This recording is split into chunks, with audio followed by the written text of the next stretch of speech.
السلام علیکم دوستو، کیسے ہو آپ سب؟ میں ہوں عریج اور آپ ہیں اس وقت میرے یوٹیوب چینل عریشہ ناولز پہ۔ گائز آج نا میرا ارادہ تو تھا کہ میں 3 ایپیسوڈیں دوں گی اور وہ جو چھٹی والا سسٹم ہے وہ 20 سے کاٹ دوں گی، لیکن اتنے کم ویوز ہیں، اتنا برا حال ہے کہ اب میں ایپیسوڈ نہیں دے پاؤں گی۔ تو فی الحال میں نے سوچا کہ جو دوسرے ناول کے ایپیسوڈ ہے وہ میں دے دیتی ہوں، تو انشاءاللہ اب نیکسٹ ایپیسوڈ کل ہی آئے گی۔ تو جان تیرے قدماں وچ رکھی ہو، یہ قسط نمبر 33 تحریر عریج شاہ۔ کیا ہوا پھپھو، آپ پریشان لگ رہی ہیں؟ سب کچھ ٹھیک تو ہے نا؟ ان کی پریشانی دیکھتے ہوئے وہ پوچھنے لگی۔ کچھ ٹھیک نہیں ہے بیٹا، شازل گھر سے غائب ہے، وہ بھی کل سے، ابھی تک گھر واپس نہیں آیا۔ مجھے اس کی بہت زیادہ پریشانی ہو رہی ہے، اس کی طبیعت پہلے ہی ٹھیک نہیں ہے، انہوں نے پریشانی سے اسے بتایا تھا۔ اوہ ہو پھپھو، آپ بھی نا، میں تو کہتی ہوں کہ اسے اس کے حال پر چھوڑ دیں، لیکن نہیں۔ ایک تو آپ کو بھی نہ ایسے لوگوں سے رشتہ داریاں نبھانے کا شوق ہے نا۔ اگر میں آپ کی جگہ ہوتی تو 2 لفظ لعنت بھیجتی اس پر۔ وہ غصے سے بولی تھی۔ بیٹا ایسا نہیں کہتے، وہ میرا بچہ ہے، میرا آخری سہارا ہے۔ اور ابھی وہ بول ہی رہی تھی کہ گارڈ تیزی سے وہاں پہنچا۔ میڈم، میں نے سر کے بارے میں پتہ کروایا ہے، وہ کہیں پر نہیں ہے، بس تھوڑی سی انفارمیشن ملی ہے ان کے بارے میں، وہ ڈرگ کے اڈے پر ہوں گے شاید۔ وہ اسے دیکھتے ہوئے بتانے لگا تھا۔ میم، اگر میں وہاں جاؤں گا تو سر میری بات نہیں مانیں گے، آپ میرے ساتھ چلیں، ہو سکتا ہے وہ آپ کی بات مان کر آ جائیں۔ مجھے تو آج کل وہ ہر بات پر گھورتے ہیں اور بے وجہ ہی غصہ کرتے ہیں، وہ میری بات ہرگز نہیں مانیں گے، آپ پلیز میرے ساتھ چلیں۔ ڈرائیور کے کہنے کی دیر تھی کہ وہ اٹھ کر کھڑی ہوئی اور ان کا سر بری طرح سے چکرایا۔ اروم نے انہیں تھام لیا ورنہ وہ گر جاتی۔ آپ کی حالت ٹھیک نہیں ہے، آپ کو کہیں جانے کی ضرورت نہیں ہے، وہ غصے سے بولی تھی، اور یہ غصہ یقیناً شازل پر ہی تھا۔ نہیں میری بچی، مجھے شازل کے پاس پہنچنا ہوگا، نہ جانے وہ وہاں اس اڈے میں کس حالت میں ہوگا۔ پہلے بھی وہیں سے اس نے وہ اوور ڈوز ڈرگز لیا تھا جس سے اس کی جان خطرے میں آ گئی تھی۔ ٹھیک ہے، اگر ایسی بات ہے تو میں آپ کے ساتھ چلتی ہوں، آپ اکیلے مت جائیں۔ اس طرح سے وہ ان سے کہتی جلدی سے اپنا موبائل اٹھاتی ان کے پیچھے ہی آ گئی تھی، جبکہ سومیا اس وقت اس کو منع کرنے کی کنڈیشن میں نہیں تھی۔ وہ ان کے ساتھ یہاں عجیب سی جگہ پر آئی تھی، یہاں پر ہر طرف نشے آور لوگ اپنی بری حالت میں پڑے ہوئے تھے۔ انہیں دیکھ کر اسے عجیب سا محسوس ہو رہا تھا، جبکہ یہاں سے اٹھتی بدبو نے اس کے حواس شل کر دیے تھے، اور اوپر سے پھپھو کی خراب ہوتی طبیعت دیکھ کر وہ پریشان ہو گئی تھی۔ انہیں چکر آ رہے تھے، دماغ بری طرح سے چکرا رہا تھا۔ وہ انہیں تھامتے ہوئے بولی، پہلے اندر لوگوں سے پوچھا ہے، وہ کہہ رہے ہیں کہ جو بھی لوگ ہیں باہر پڑے ہوئے ہیں، جس کا جو ہے وہ اٹھا کر لے جائیں۔ انتہائی بدتمیز لوگ ہیں یہ، گارڈ نے ان کی طرف دیکھتے ہوئے کہا تھا۔ وہ بدتمیز نہیں ہیں، بلکہ یہ ہماری ہی غلطیاں ہیں۔ خیر، آپ اس طرف جا کر ڈھونڈیں، ہم اس طرف ڈھونڈتے ہیں۔ وہ گارڈ کو کہتے ہوئے پھپھو کو لیے دوسری طرف آئی تھی، جہاں پر بھی بہت سارے لوگ ایک دوسرے کے ساتھ لیٹے ہوئے تھے، جب ایک ہاتھ پر نظر پڑی۔ اس کے ہاتھ میں شازل جیسا موبائل تھا، شاید وہ شازل ہی تھا۔ ان سب لوگوں کی عجیب قسم کی نظریں اروم کو عجیب طرح کے خوف میں مبتلا کر رہی تھی۔ پھپھو پلیز چلیں یہاں سے، انتہائی گندی اور غلیظ جگہ ہے یہ، وہ پھپھو سے بولی تھی، جبکہ وہ اس کی کنڈیشن کو سمجھتے ہوئے اس ہاتھ کی طرف جانے لگی۔ وہ آدمی پلر کے پیچھے بیٹھا ہوا تھا۔ یہاں موجود کوئی بھی انسان ایسا نہ تھا جس نے نشہ نہ کر رکھا ہو، اور حالت اتنی خراب تھی کہ دیکھتے ہوئے بھی عجیب سا خوف محسوس ہو رہا تھا۔ پھپھو چلیں یہاں سے، وہ بے چینی سے بولی۔ بیٹا بس ایک دفعہ شازل کا پتہ چل جائے ہم یہاں سے چلیں گے۔ انہوں نے اس لڑکے کی طرف دیکھا تھا۔ وہ لڑکا ان کا بیٹا نہیں تھا بلکہ کوئی اور تھا، اور اس کے ہاتھ میں شازل کے جیسا ہی فون تھا۔ شاید وہ بھی کسی امیر گھرانے سے تعلق رکھتا تھا اور اس نشے جیسی لعنت میں لگ گیا تھا۔ پھپھو پلیز، آپ کی طبیعت خراب ہو رہی ہے، آپ سے ٹھیک سے چلا تک نہیں جا رہا، اس نے انہیں دیکھتے ہوئے کہا تھا، جبکہ وہ اس کی نہیں سن رہی تھی۔ ان کی بے چینی دیکھتے ہوئے اسے اس لڑکے پر غصہ آ رہا تھا۔ کوئی اتنا مطلبی کیسے ہو سکتا ہے؟ کسی سے جڑے رشتے کا کوئی احساس تک نہیں؟ اتنی محبت کرتی تھی وہ اس سے، اور وہ کس طرح سے ان کی محبتوں کو بے مول کر رہا تھا، اور ایسی کنڈیشن میں وہ چاہتا تھا کہ وہ اس سے شادی کرے۔ وہ کبھی اس سے شادی نہیں کر سکتی تھی، وہ کبھی اپنا آپ ایک ایسے شخص کے نام نہیں کر سکتی تھی جسے رشتوں کی قدر ہی نہ ہو۔ اس وقت اسے اس آدمی سے اتنی نفرت محسوس ہو رہی تھی کہ کوئی حد نہیں۔ اس کی پھپھو اس کی وجہ سے پاگلوں کی طرح نشائیوں کے ڈھیر میں اپنے بیٹے کو ڈھونڈ رہی تھی۔ جب اس کا فون بجا، ملازمہ کے فون سے کال آتی تھی کہ اس نے فوراً فون اٹھایا۔ میڈم جی جلدی گھر آ جائیں، صاحب جی گھر پر ہی ہیں، لیکن ان کی حالت بہت زیادہ خراب ہے، پورے گھر کو الٹا پلٹا کر رکھ دیا ہے، سب کچھ توڑ دیا ہے، وہ بخار میں اتنا تیز ہے کہ حد نہیں، وہ بہت زیادہ نشہ کر کے آئے ہیں، ان کی حالت بہت زیادہ خراب ہے، بی بی جی کو کہیں کہ جلد سے جلد گھر پہنچے۔ ملازمہ پریشانی سے اسے بتا رہی تھی، جبکہ وہ پھپھو کو دیکھ رہی تھی جو بس گرنے ہی والی تھی۔ ٹھیک ہے، ہم آ رہے ہیں، بس اتنا کہہ کر اس نے پھپھو کو تھاما اور انہیں شازل کے بارے میں بتانے لگی۔ پھپھو وہ گھر پر ہے، آپ گھر چلیں، اس کی حالت بہت زیادہ خراب ہے، ملازمہ نے ڈاکٹر کو بلایا ہے، اس سے پہلے کہ وہ غصے میں کسی کا قتل کر دے ہمیں گھر پہنچنا ہوگا، وہ انہیں سمجھاتے ہوئے بولی۔ وہ لوگ گھر کے اندر داخل ہوئے تو عروج بھی اپنی گاڑی سے نکل رہی تھی، اس کے ساتھ بابا تھے۔ وہ کتنے دنوں سے کہہ رہی تھی کہ وہ شازل کی عیادت کے لیے جانا چاہتی ہے، لیکن وجدان کو وقت ہی نہیں مل رہا تھا، اسی لیے آج وہ بابا کے ساتھ آ گئی تھی۔ آپ لوگ کہاں گئے ہوئے تھے؟ انہیں گاڑی سے نکلتے دیکھ عروج نے پوچھا تھا۔ بیٹا میں تمہیں سب کچھ بتاؤں گی، پہلے اندر چلو۔ وہ اسے اندر آنے کا اشارہ کرتے ہوئے خود اندر جا چکی تھی۔ گھر کی حالت بہت خراب تھی، ملازم گھر صاف کر رہے تھے، سارے قیمتی فانوس اور واز ٹکڑے ٹکڑے ہو چکے تھے، یہاں تک کہ ساؤنڈ سسٹم بھی ٹوٹا پھوٹا پڑا تھا۔ یقیناً یہاں ان کے آنے سے پہلے طوفان مچا ہوا تھا۔ بی بی جی صاحب اوپر کمرے میں ہوں گے، انہیں بہت تیز بخار ہے، ڈاکٹر آیا ہوا ہے انہیں چیک کرنے کے لیے، ان کی حالت بہت زیادہ خراب ہے۔ ملازمہ نے اس کے پاس آتے ہوئے اسے بتایا تھا۔ جب نظر سیڑھیوں سے اترتے ڈاکٹر کی طرف گئی، ڈاکٹر میرا بیٹا کیسا ہے؟ وہ پریشانی سے پوچھنے لگی۔ جب ڈاکٹر نے نفی میں سر ہلایا، بہت بری حالت میں ہے آپ کا بیٹا، بہت زیادہ بری حالت میں، اگر آپ چاہتے ہیں کہ وہ نارمل ہو جائے تو پلیز اس کی بات مان لیں، اس لڑکی سے اس کی شادی کروا دیں جس سے وہ محبت کرتا ہے، ورنہ اس کی حالت اور زیادہ خراب ہو جائے گی۔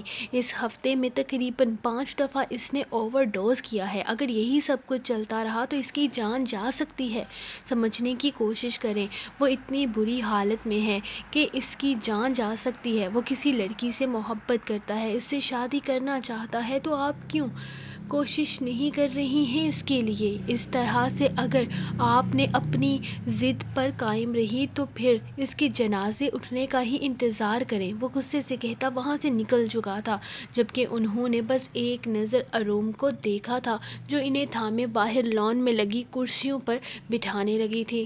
پھپھو پلیز آپ پریشان مت ہوں، انشاءاللہ سب کچھ ٹھیک ہو جائے گا، شازل بھائی ٹھیک ہو جائیں گے۔ عروج انہیں دلاسا دے رہی تھی جبکہ ان کا تو رو رو کر برا حال تھا۔ ہاں سومیا، خدا پر یقین رکھو، سب کچھ ٹھیک ہو جائے گا، کبھی نہ کبھی بھائی جان، آپ نے سنا نہیں ڈاکٹر نے کیا کہا ہے؟ میں اروم کے ساتھ کسی طرح کی زبردستی نہیں کر سکتی، لیکن میں اپنے بیٹے کو مرتے ہوئے بھی نہیں دیکھ سکتی، وہ میرا آخری سہارا ہے۔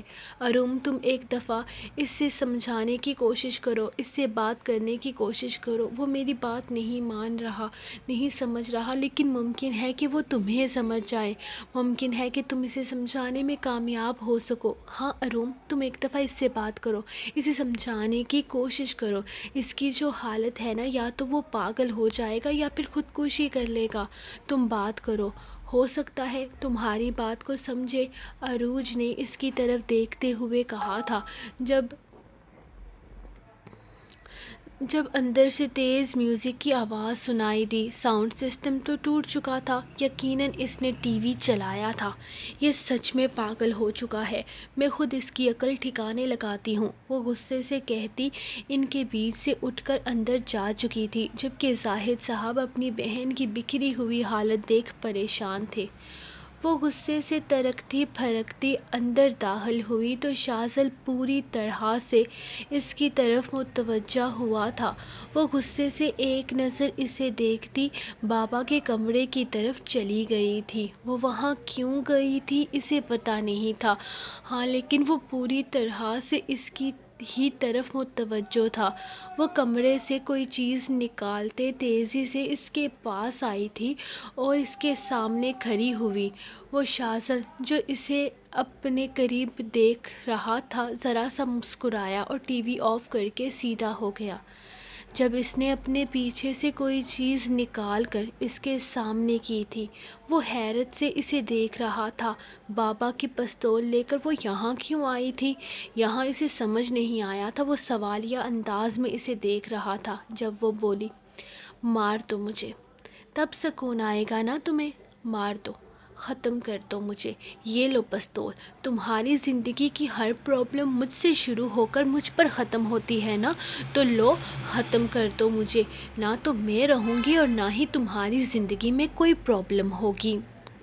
لیکن پھر بھی میرا جواب وہی رہے گا شازل خان، میں تم جیسے انسان سے شادی نہیں کروں گی، میں مر جاؤں گی، لیکن تمہارے جیسے انسان کے ساتھ شادی کر کے اپنی زندگی کو مزید اندھیروں کی نظر نہیں کروں گی، اور یہ میرا آخری فیصلہ ہے، خدا کے لیے میری زندگی کو جہنم بنانا بند کرو۔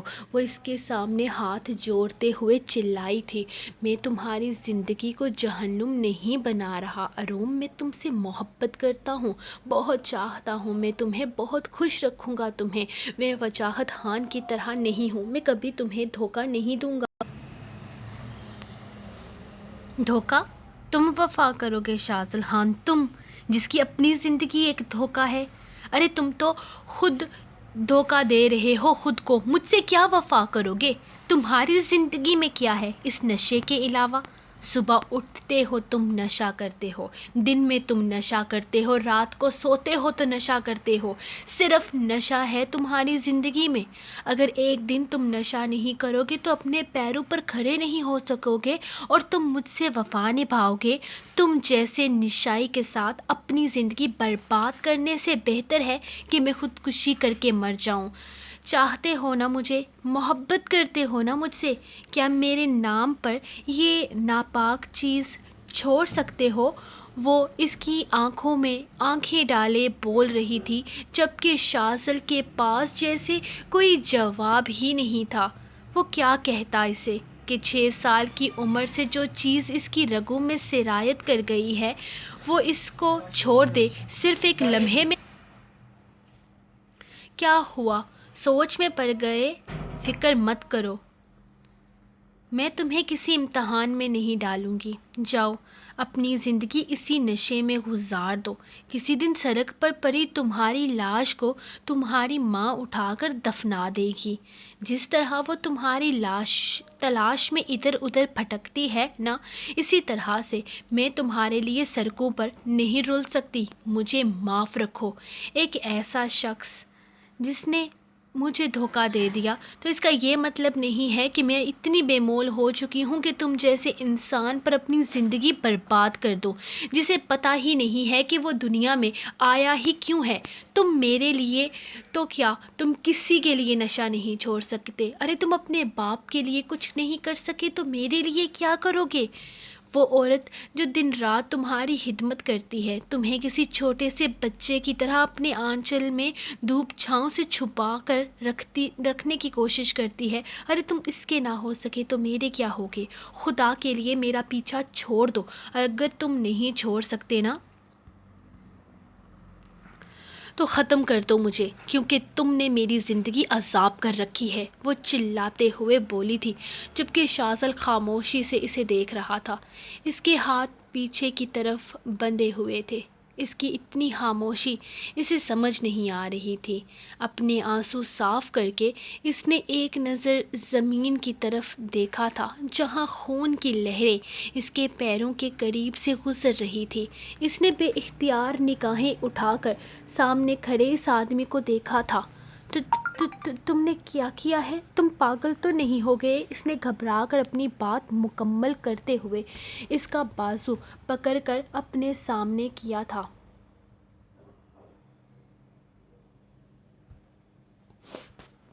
اس کے ایک ہاتھ میں بلیڈ تھا اور دوسرے ہاتھ کی نسیں جگہ جگہ سے کٹی ہوئی تھی۔ شازل وہ چیخ اٹھی تھی، آئی لو یو ارون، میں تم سے بہت محبت کرتا ہوں، تم سے میں نہیں رہ سکتا تمہارے بغیر۔ اگر تم نہیں ہو میری زندگی میں تو یہ زندگی بھی کچھ نہیں ہے، نہیں چاہیے مجھے تمہارے علاوہ کچھ بھی۔ اپنا ہاتھ اس کی گرفت سے چھڑواتے ہوئے وہ بالکل ریلیکس انداز میں بولا، پھپھو آپی۔ وہ اونچی اونچی آواز میں چلاتی سب کو بلا رہی تھی۔ میں کب کا زندگی سے منہ پھیر چکا ہوتا ہوں، اگر زندہ ہوں تو صرف اور صرف تمہارے لیے۔ یہ نشہ مجھے موت کے قریب لے کر جاتا ہے اور میں موت کو ہائی ہیلو کر کے واپس آ جاتا ہوں۔ میں مرتا نہیں ہوں، یہ سب کچھ کر کے مجھے مزہ آتا ہے۔ میری موت آسان نہیں ہے۔ تم بیکار میں اتنی پریشان ہو، کچھ نہیں ہوگا مجھے۔ اس کے چلا کر بھاگنے پر وہ اس کی طرف بڑھا تھا، لیکن وہ بری طرح سے لڑکھڑایا۔ عروج آپی، پھپھو، بابا دیکھیں، اس پاگل آدمی نے اپنا ہاتھ کاٹ لیا ہے، کتنا خون بہہ رہا ہے۔ وہ چلاتے ہوئے دروازے سے اندر داخل ہوتی اس کی ماں اور اپنے بابا کی طرف آئی تھی۔ شازل، یہ تم نے کیا کیا؟ زاہد صاحب آگے بڑھتے ہوئے اس کے پاس آنے کی کوشش کر رہے تھے۔ کوئی میرے پاس نہیں آئے گا، خبردار، کوئی نہیں آئے گا۔ شازل بیٹا، تمہارا بہت زیادہ خون بہہ رہا ہے، بہت خون ضائع ہو چکا ہے، یہ تم نے کیا کیا؟ وہ چلائے تھے، کچھ نہیں ہوگا مجھے، اتنی دفعہ خودکشی کرنے کی کوشش کی ہے، کچھ نہیں ہوا، تو اس دفعہ بھی مجھے کچھ نہیں ہوگا۔ آپ یہ آنسو مت بہائیں، مجھے اریٹیشن ہوتی ہے، میں نے کہا نا میرے پاس مت آئیں۔ زاہد صاحب کے پھر سے اس کی طرف قدم اٹھانے پر وہ چلایا تھا، ارون، کہیں الٹا ہاتھ رکھ کر میں نے تمہارے نام کے اسپیلنگ غلط تو نہیں کر دیے؟ نہیں، شکر ہے، نام کی اسپیلنگ ٹھیک ہے۔ میں تو پریشان ہو گیا تھا۔ وہ سکون سے اپنے ہاتھ کی کٹی ہوئی نسوں کو دیکھ رہا تھا۔ دماغ خراب ہو گیا ہے تمہارا، مر جاؤ گے تم۔ ارون نے اسے سمجھانا چاہا، دماغ بالکل ٹھیک ہے میرا، تم سوچو اگر میں مر گیا تو خدا کو کون سا منہ دکھاؤ گی؟ ایک ہنستے کھیلتے انسان کی زندگی تباہ کر رہی ہو۔ تم نمازیں پڑھتی ہو، قرآن پڑھتی ہو، اتنا نہیں پتا کہ ایک شخص کی زندگی اگر تمہاری وجہ سے ختم ہو جائے تو تم کتنی بڑی گناہ گار ہو؟ ہاں ارون، میں تو تمہاری وجہ سے مر رہا ہوں، یہ ہاتھ میں نے تمہاری وجہ سے کاٹا ہے، اگر مجھے یہاں موت آ گئی تو میری قاتل تم ہوگی، میں تو اپنا قتل تمہیں کبھی معاف نہیں کروں گا۔ وہ دلکشی سے مسکرایا تھا۔ شازل میرے بچے پلیز، اس وقت یہ آنسو نہیں دیکھنا چاہتا میں۔ مجھے کوئی شوق نہیں ہے یہ رونا دھونا دیکھنے کا، آپ منائیے اسے۔ اگر آپ چاہتے ہیں کہ میری زندگی بچ جائے تو منائیں شادی کے لیے، ابھی اسی وقت۔ جب تک نکاح نہیں ہوتا تب تک میں ہسپتال نہیں جاؤں گا۔ بکواس بند کرو، اٹھو۔ اگر تمہیں اس وقت ہسپتال نہیں پہنچایا تو مر جاؤ گے تم۔ وہ غصے سے چلائی تھی، اس کا بازو پکڑ کر سے کھینچنے لگی۔ نو بیبی، ایسے نہیں۔ اب یا تو تمہارا شوہر بن کر یہاں سے نکلوں گا یا پھر میری لاش 4 کندھوں پر جائے گی۔ تمہیں مار نہیں سکتا مائی اسٹوپڈ پرنسس، پیار کرتا ہوں تم سے، اور اگر تم نہیں ملی تو زندگی بیکار ہے۔ 20 سال کی محبت ہے میری اروم۔ زاہد خان نہ تو لڑنے سے ڈرتی ہے اور نہ ہی موت سے۔ نادان ہے میری محبت، جانتی ہی نہیں ہے کہ اروم زاہد خان کی ضد زیادہ طاقتور ہے یہ شاذل خان کی چاہت۔ سو گائز، یہ تھی آپ لوگوں کی ایپیسوڈ۔ ملیں گے نیکسٹ ایپیسوڈ کے ساتھ کل، تب تک کے لیے اپنی ڈائری کو دیں اجازت اور دعاؤں میں یاد رکھیے۔ اللہ حافظ۔